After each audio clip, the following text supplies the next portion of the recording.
கூட சினிமாவுக்குள்ள கொண்டு வந்து விட்டாரு. அத்தமும் வாழ்வும் அகத்து மட்டேங்கிறார் பட்டினத்தார். கண்ணதாசன் ரொம்ப அருமையா சொல்லிடுவார். பட்டினத்தார் சொல்லுவார்ல, காதர்ந்த ஊசியும் வாராதுகான் கடைவழிக்கேன்னு எழுதுவார். கண்ணதாசன் அதைத்தான் சினிமாவில் கொண்டு வந்து ரொம்ப சிம்பிளா சொல்றார். வீடு வரை உறவு, வீதி வரை மனைவி, காடு வரை பிள்ளை, கடைசி வரை யாரோ. இதை பின்பற்ற வேண்டாமா? வீடு வரை உறவு,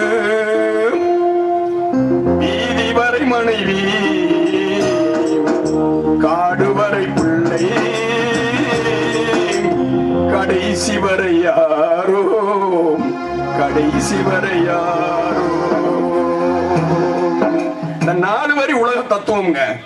இங்க பிறந்தவன் மட்டும் இல்ல, உலகத்துல எந்த மூலையில பிறந்திருந்தாலும் இந்த 4 வரி பாட்டு போதுமே. வீடு வரதானே உறவு, வீடு வரதான் உறவு. சொந்தக்காரன் நடிப்பேன். புதுக்கோட்டையில இருந்து காரைக்குடி வர சந்தோஷமா வந்திருப்பேன். பொம்பளையில அப்படித்தான். காரைக்குடியில இருந்து ஆலங்குடியை தாண்டனோன்னு இந்த கல்லலுக்கு கிட்ட வந்தோன்னு எங்கிட்டு இருந்துதான் அழுக வருமா? ஐயோ போயிட்டாரே போயிட்டாரே போயிட்டாரே. எல்லாம் நடிப்பு. வீடு வரை உறவு, வீதி வரை மனைவின்னு எழுதினார் கண்ணதாசன். என்ன வீதி வரை மனைவி? புருஷனை தூக்கிட்டு போகையில வீட்டை விட்டு கொஞ்ச தூரம் பொண்டாட்டி போவா. 4 பொம்பளைய வந்து கைய பிடிச்சு இழுப்பாங்க. எங்க விடுங்க போகுதுகளான்னு பாப்போம்,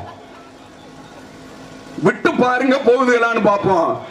விட்டீங்கன்னா அடி பாதி பரப்பா பட்டு கடப்பா புடிங்கடின்னு இது வந்து புடிச்சுக்கிட்டோம் கைய.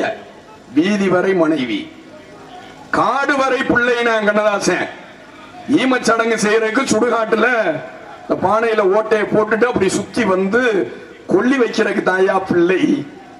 அதுலயும் மூத்தவனுக்கு கொடுக்காம சின்ன பயலுக்கு கொடுத்துட்டாங்கன்னு வச்சுக்கிறீங்க. அப்பன் அவன் கொல்லி வைக்கலே பார்க்கலாம். லாக்கோடையில ஒரு குத்து குத்துவேன், அப்படி குத்துவேன். வீடு வரை உறவு, வீதி வரை மனைவி, காடு வரை பிள்ளை, கடைசி வரை யாரோன்னு கேட்டானே கண்ணதாசன். இது பின்பற்ற